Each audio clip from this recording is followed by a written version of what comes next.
Barchaga salom. Bugungi videoda biz sizlar bilan qurilmalar qora ro'yxatga tushib qolganda yechim sifatida nima qilishimiz kerak shu haqida gaplashamiz. Qurilma deganda telefon yoki kompyuterni nazarga olishimiz mumkin. Masalan, siz kanallaringiz bor. Kanallaringiz o'zidan o'zi birma-ketlikda o'chib ketishni boshladi va yangi kanal ochdingiz, video yuklamasangiz ham email o'zidan o'zi o'chib ketishni boshladi. Mana shunday holatda qurilmangiz qora ro'yxatga tushgan bo'ladi. Qisqa qilib aytadigan bo'lsak, yanada batafsilroq tushuntirib beradigan bo'lsak, har bitta qurilmada MAC adres degan narsa bo'ladi.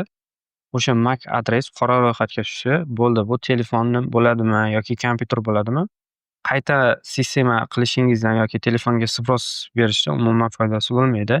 Kompyuterda masalan Windows 10 operatsion tizim bo'lsa, Windows 11 o'rnatsangiz ham umuman foydasi bo'lmaydi. Shaxsan bu narsalarni men boshidan kechirdim. Bir vaqt o'zida ham telefonim, ham kompyuterim qora ro'yxatga tushib qoldi va 3 ta 4 ta kanalim o'chib ketdi. Bular orasida 85 mingta obunachilik kanallar ham mavjud edi. Afsuski, ularni birortasini qaytara olmadim. Shunaqa holat ko'p kuzatilgandan keyin yechim izlay boshladim va bitta yechim topdim. Ya'ni o'zimga ma'qul bo'ladigan yechim topdim. Aslini olganda boshqa yechim ham bor edi. Ya'ni, man qilgan yechimim bu virtual holatda boshqa operatsion tizimni ishlatish. Ya'ni sizni kompyuteringiz bu narsa faqat kompyuterda ishlaydi. Telefondagisini hali topolganim yo'q. Topsam albatta buni sizlar bilan ulashishga harakat qilaman. Xo'p, kompyuterda topgan usulim VirtualBox yordamida boshqa operatsion tizim o'rnatib, o'shanda, ya'ni YouTube kanal ochib faoliyat yuritish.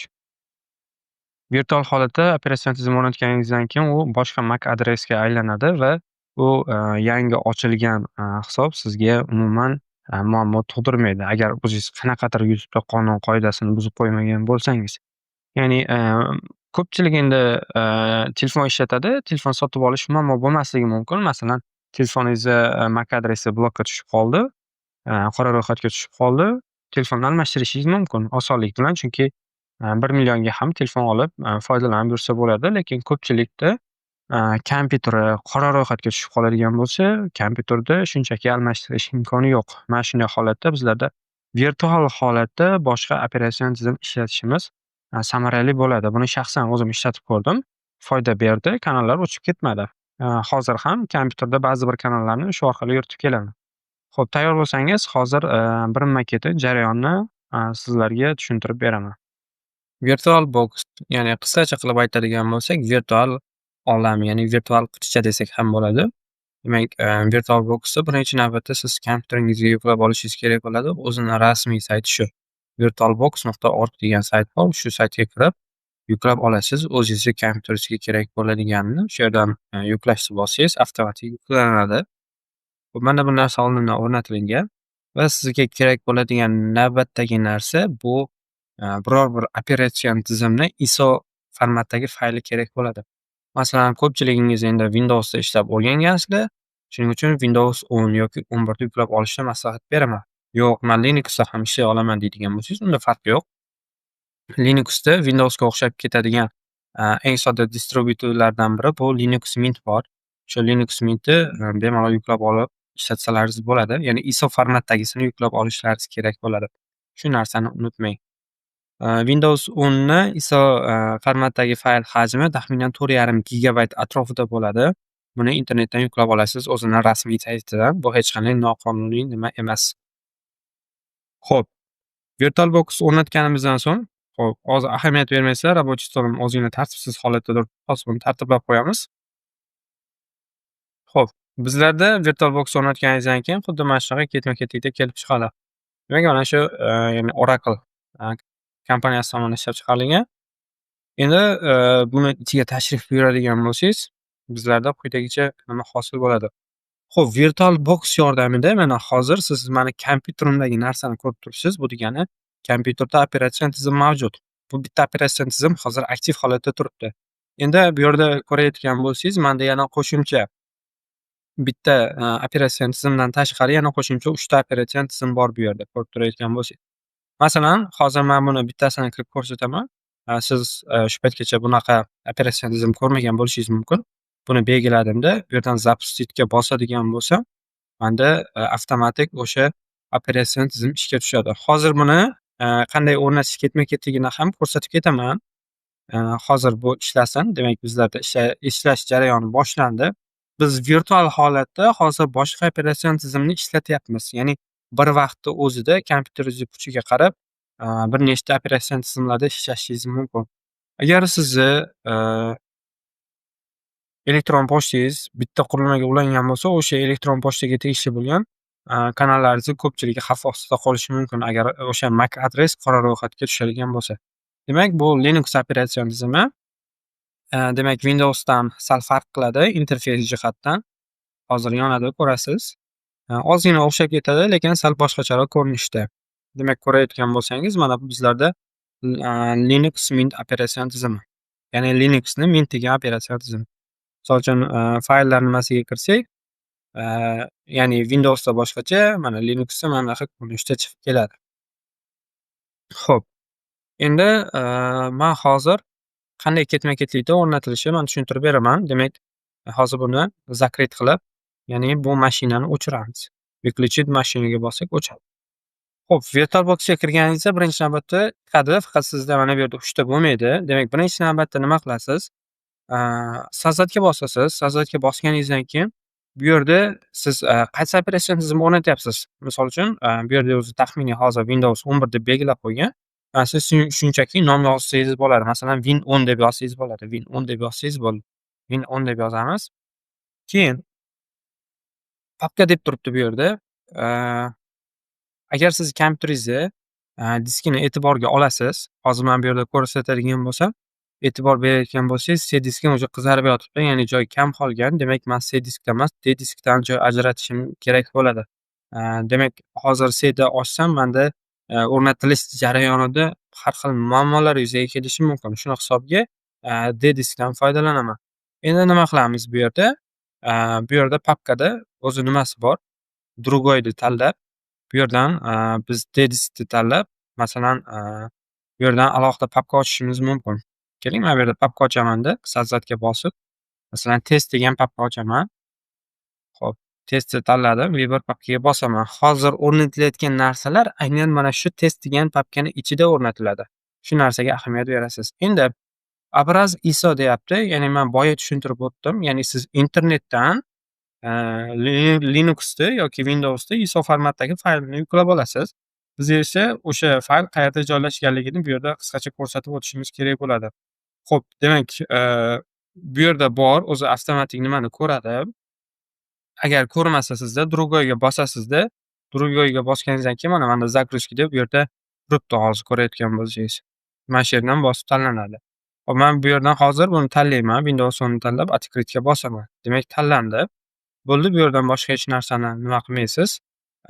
Buni tanlab qo'ysangiz ham bo'ladi avtomatik tarzda. Xo'p, endi dalaga bosamiz. Dalaga bosdik va bu yerda основные pamet deyapti. Ya'ni, bu operativ xotiramiz. Endi bu yerda bitta narsani inobatga olasiz. Operativ xotirangiz kompyuterda realniy nechi bo'ladigan bo'lsa, o'shandan kelib chiqib berasiz. Operativ xotirani qayerdan ko'rasiz? Pastda panel zadachga kelib, so'ngra o'ng tarafini bosib, dispetcher zadachga kirasizda, bu yerdan производительностьga bosib, mana bu yerda pamet degan joy bor. Menda 20 gigabayt. Masalan, sizniki agar 16 bo'ladigan bo'lsa, hech bo'lmaganda 5-6 nima berishingiz kerak bu yerda. Gigabayt berib qo'yishingiz kerak. Chunki virtual holatda ishlab turganda ham operativ xotiradan joy oladi. Bu yerdan berasiz. Masalan, 5000 megabayt degani shu 5 gigabayt degani. Buni ozgina pastroq tushirib bo'ldi. Xo'p, dalaga bosamiz. Bu yerdan, protsessor nimasini o'zgartirishi shart emas. Shunda tursa yetadi bemalol. Xo'p, dala. Endi qancha joy bermoqchisiz? Masalan, endi o'zingizdan kelib chiqasiz bu narsani. Ya'ni o'zingizdan kelib chiqasiz deganda nimani, nazarda tutyapman? Hozir umumiy hisobda 50 gigabayt joy beradigan bo'lsangiz, operatsion tizim o'zini ham o'rnatilishini inobatga olgan holatda diskimizda qo'shimcha 15 yoki 20 gigabayt joy qoladi. Agar siz ko'proq ma'lumotlar bilan ishlaydigan bo'lsangiz, buni ozgina cho'zasiz masalan. Aytaylik 127 gigabayt joy berishingiz mumkin va hokazo va hokazo. Endi buni men hozir 60 gigabayt atrofida belgiladim. Dalaga bosamiz. Gotovga bosamiz. Xo'p, demak mana bu yerda, Win10 degan nima paydo bo'ldi. Ko'rayotgan bo'lsangiz, boshida yo'q edi. Tayyor bo'lgandan so'ng "Запустить"ga bosasiz. "Запустить"ga bosganingizdan so'ng bizlarda, Windows 10 ya'ni VirtualBox'ga o'rnatilish jarayoni boshlanadi. Bu narsa boshida bir marta o'rnatiladi, bo'ldi. Qolgan vaqti, o'sha boshlanishda sal ko'proq vaqt ketib qolishi mumkin. Qolgan vaqti bunaqa vaqt olmaydi. Hozir biz realniy virtual holatda yangi operatsion tizim o'rnatyapmiz bu yerda. Demak, siz ham Windows 10 ni, o'rnatayotgan vaqtingizda xuddi shunaqa chiqadi. Demak, til ingliz tilida, Next'ga bosiladi. Install Now'ga bosasiz.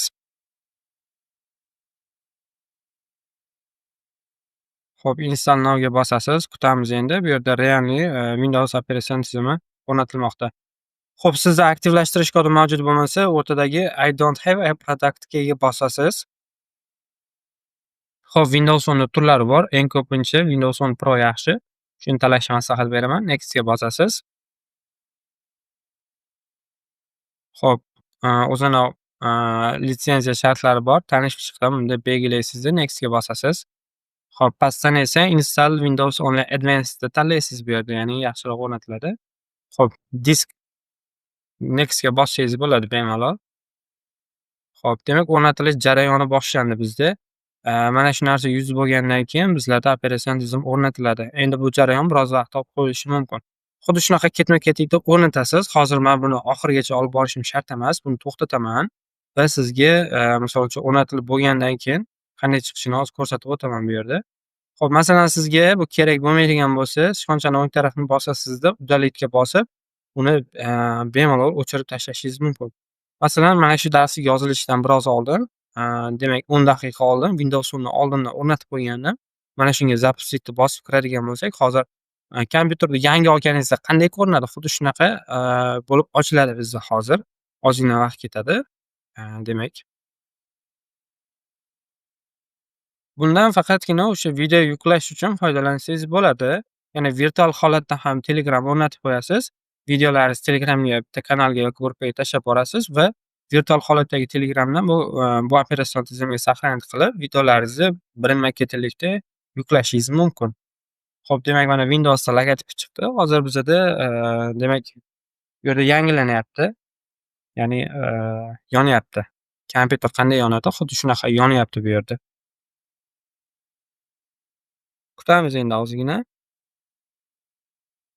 Men hozir D-disk o'rnatdim. D-diskim menda HDD disk bo'lgani hisobga yonishi sal qiyinroq bo'lyapti. Tushunmaganlar uchun kompyuteringizni agar SSD diskiga o'rnatadigan bo'lsangiz, kompyuter tezroq yonar edi.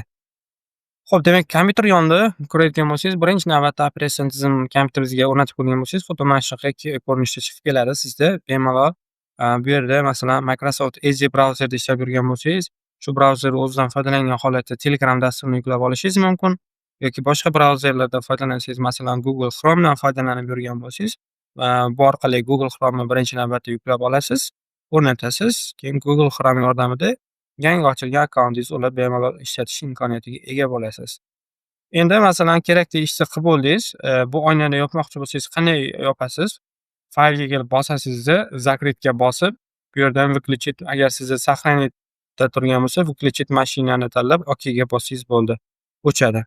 Har doim mana shunaqa ketma-ketlikda amalga oshirasiz.